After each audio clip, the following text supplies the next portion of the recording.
A gente volta agora com todo o nosso time e os detalhes da decisão que levou à prisão de Milton Ribeiro. E a gente traz também, claro, junto com o nosso time, mais detalhes a respeito da investigação que desbaratou esse esquema no MEC. Vamos voltar com a tarde anterior, gente, do assunto anterior, que diz respeito à investigação. Renata estava passando um pente fino agora também nos achados do Ministério Público Federal. Renata, o que você destaca para a gente? Bem, a gente vê primeiro que a investigação foi cruzando com os dados ali da CGU e quando ela se depara confrontando as versões que foram colocadas pelo ministro, aí a Controladoria Geral da União, os investigadores se deparam com um problema, porque ele mostrava distanciamento, dizia, né, que havia um distanciamento dos pastores, mas na prática, primeiro, aquela operação com a suposta venda do carro, uma operação de venda de um carro da família dele, que foi, então, efetivada com um dos pastores e que, segundo integrantes do MEC, era comentada ali, ele comentava com naturalidade. Isso chamou a atenção dos investigadores porque não mostrava que ele estava se distanciando daquela dupla de pastores. Ainda se observa aqui nas observações da investigação que a data da venda, ontem, quando a gente detalhava sobre esses achados, ótimo, essa Renata, era uma questão. A data da venda dessa operação, né, esse contrato de compra e venda que foi feito de um veículo Kia Sportage, ela é numa data aqui, exatamente como está escrito no documento, posterior a qual o ministro afirma que houve as denúncias e que ele teria se afastado de Arilton. Então, então calma, Rê, calma. Vamos separar. É isso que eu ia fazer. Fatiando, a gente consegue marcar as questões que são importantes. A Renata Agostini trouxe ontem aqui a informação de que a CGU avisou a PF que havia encontrado um dinheiro, uma operação financeira esquisita nas contas do ex-ministro Milton Ribeiro. Os aliados do ex-ministro correram, e a Renata também trouxe essa informação, para dizer que, na verdade, ele tinha vendido um carro para um dos pastores e que isso seria explicado, um carro num valor de 50, 60 mil reais. Ok, a gente falou ontem aqui que era importante saber se o ministro fez essa negociação depois que ele próprio admitiu ter ido à Controladoria Geral da União, porque tinha recebido relatos de uma atuação estranha dos pastores. Então, é importante entender se, depois de já saber, de ter recebido as denúncias, de ter gente trabalhando com ele falando isso não vai dar certo. Depois disso, ele ainda colocou 50, 60 mil reais de dinheiro desses pastores na conta dele? Foi isso, Renata?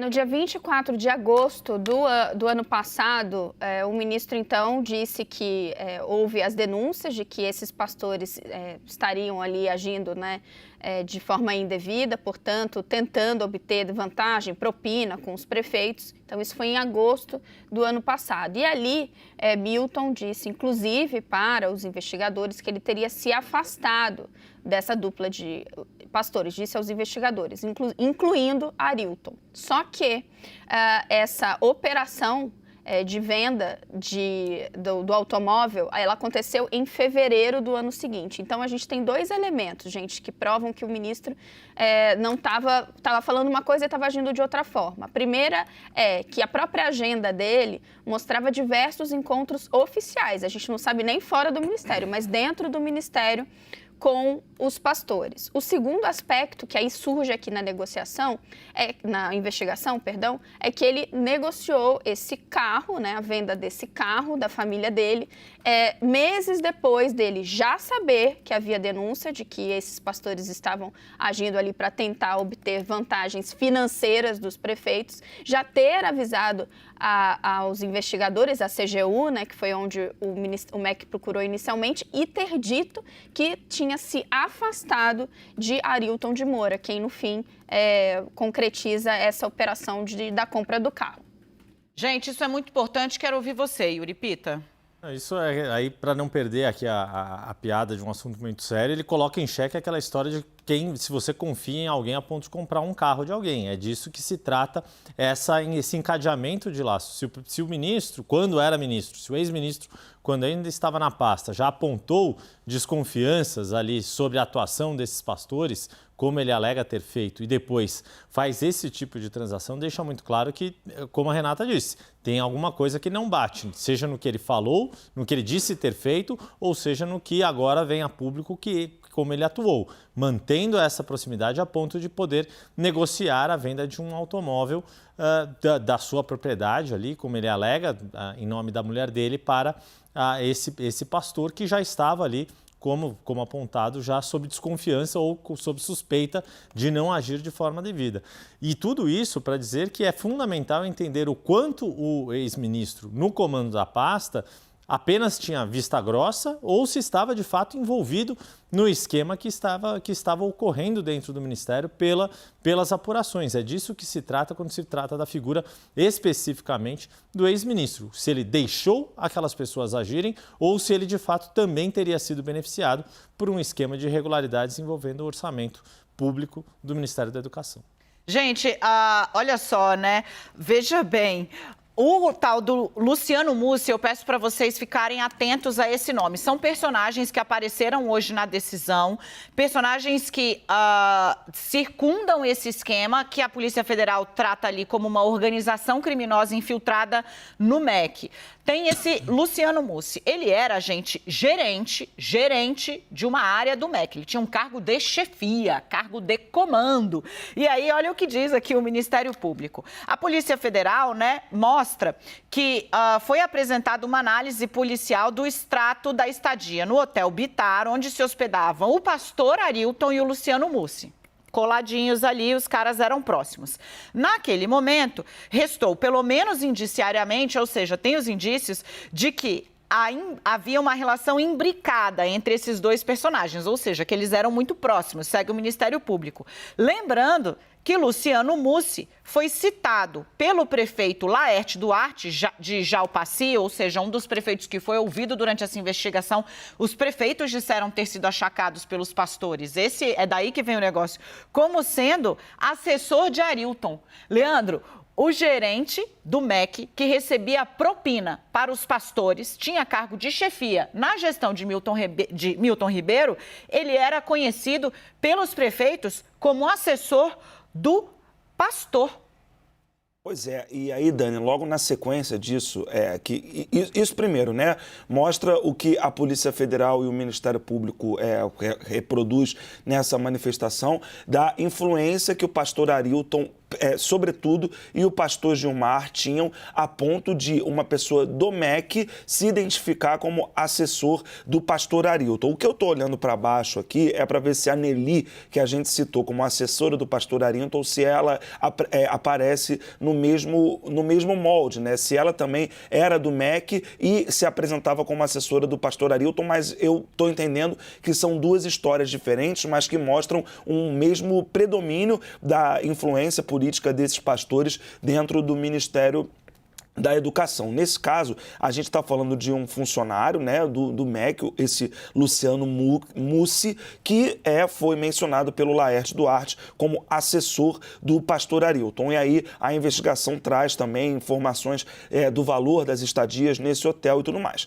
E aí, Dani e colegas, o que me chama a atenção é um trecho aqui da manifestação da Polícia Federal, é quando eles dizem que são tantas as camadas de atuação desses pastores que mostram que era o ministro Milton Ribeiro, quando estava no cargo, quem conferia a essas pessoas o suficiente prestígio para que elas pudessem operar dessa maneira, para que um pastor evangélico que nada tem a ver com a gestão do Ministério da Educação pudesse ter um funcionário dentro do MEC, né? Na verdade é isso, é o pastor pastor Arilton, que era chamado para discutir, como a gente mostrou aqui no 360, obras, para discutir reuniões ali de alinhamento político, para discutir liberação de verbas, os relatos que a gente trouxe dos prefeitos aqui nesse sentido. Esse pastor, ele era tão influente que ele chamava de seu assessor, e um funcionário do MEC identificava-se como assessor dele,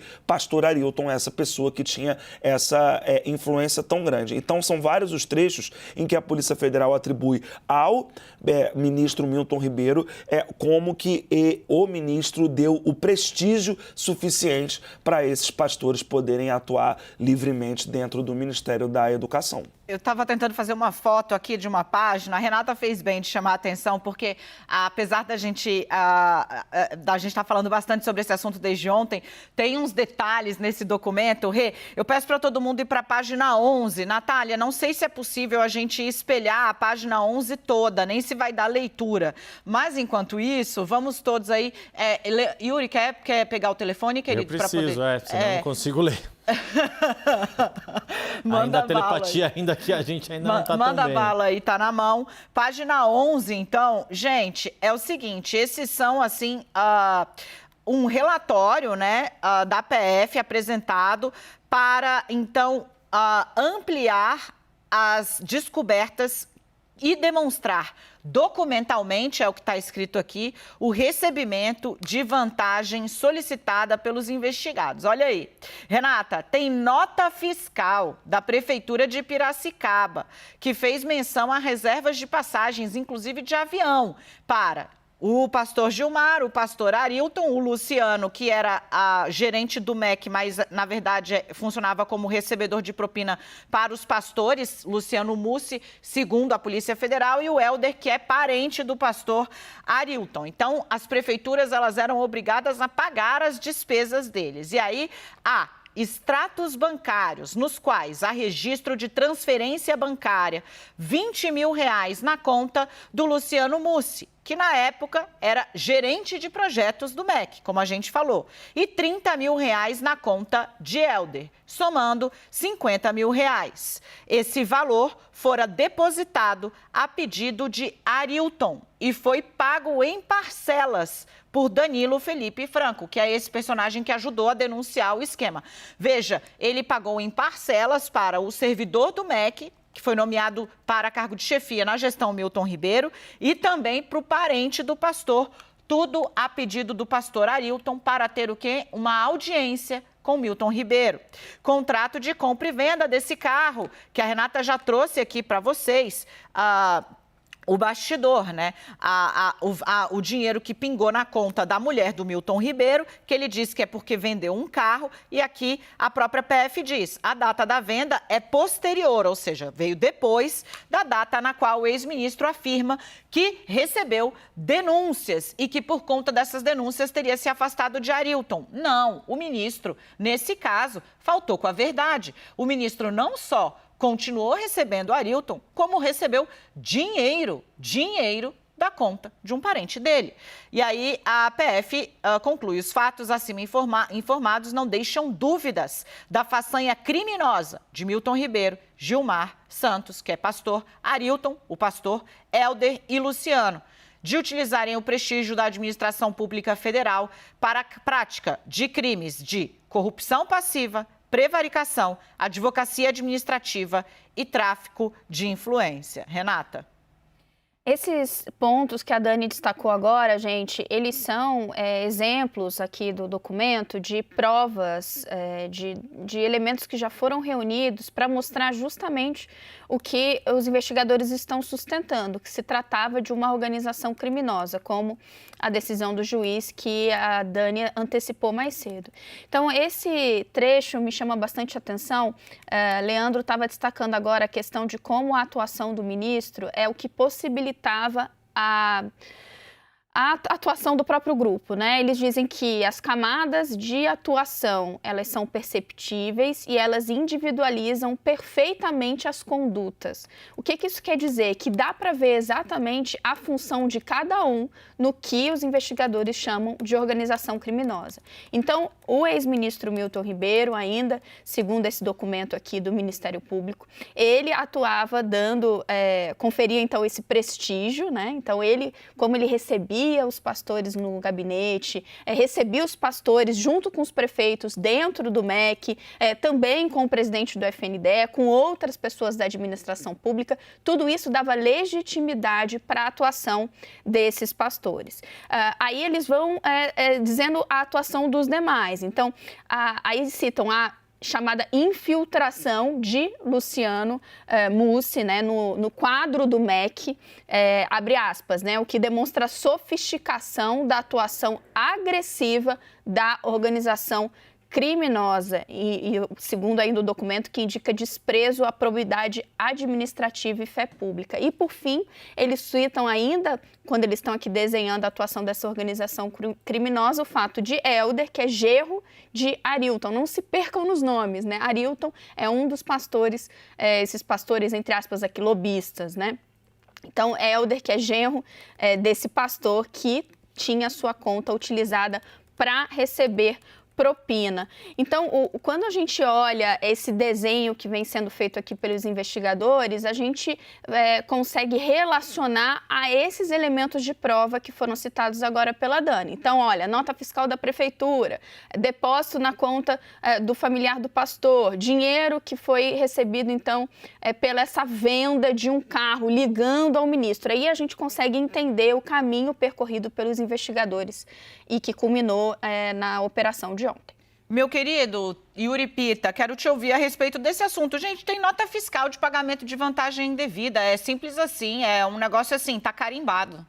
Ele vai mostrando, né, toda essa conexão que, ao contrário do que o ministro disse, não se desvencilhou dessas pessoas e a investigação, continuando nesse documento, ainda aponta que o próprio ex-ministro e outros dois dos investigados tinham outras, quando faz ali menção de que eles não devem se comunicar entre eles, por isso justifica o pedido de prisão preventiva, não devem ter acesso ao Ministério da Educação e ao FNDE. Chega a falar, inclusive, que o ex-ministro e outros dois dos investigados têm linhas telefônicas que eles não tinham conhecimento, ou seja, que eventualmente poderiam ser utilizadas para manterem. Isso é interessante, importante falar, Yuri. Eles estavam já grampeados, exato, tá? Eu vou pegar aqui na decisão, enquanto o Yuri fala, exatamente quando começou a interceptação telefônica. Diga lá, querido. É isso, quer dizer, a parte da investigação também não tem a degravação das conversas interceptadas, mas o documento aqui fala que havia interceptação de telefones autorizados também pela Justiça, mas que no correr da investigação, 3 pessoas, uma delas, o próprio ex-ministro, também teria outras linhas que não eram de conhecimento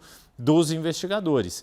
Isso pode não significar nada, mas pode significar sim que era um outro canal alternativo de comunicação diante do funcionamento desse esquema que estaria atuando ali dentro do Ministério da Educação. Gente, Renata quer fazer mais algum apontamento? Leandro? Pode seguir. Pode? O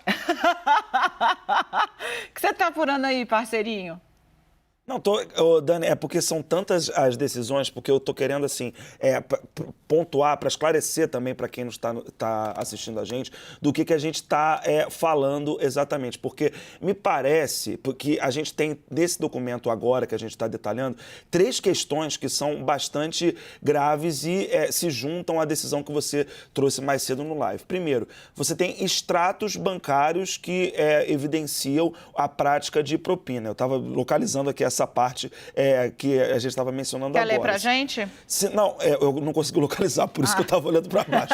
Mas o segundo ponto que me parece fundamental são todas as vezes que a Polícia Federal repete que foi o ministro da Educação quem deu suficiente prestígio para que uma dupla de pastores agisse livremente dentro do Ministério da Educação e formatasse esse esquema. E o terceiro ponto é a presença de um funcionário público que era conhecido como assessor de um pastor que nada tem a ver com gestão de educação. Então, eu acho que são 3 pontos que é o que a gente está debatendo aqui, mas acho que são 3 pontos para que quem está nos assistindo entenda a gravidade do que a Polícia Federal está apontando sobre esse esquema no MEC. E há um caminho para a continuidade da investigação. Isso está na decisão que você trouxe mais cedo, que são as quebras de sigilo. Enfim, o caso continua, mas esse primeiro relatório que a gente está tentando desdobrar aqui agora, eles já mostram pelo menos três elementos bem sérios de um esquema que estava rolando lá no Ministério da Educação.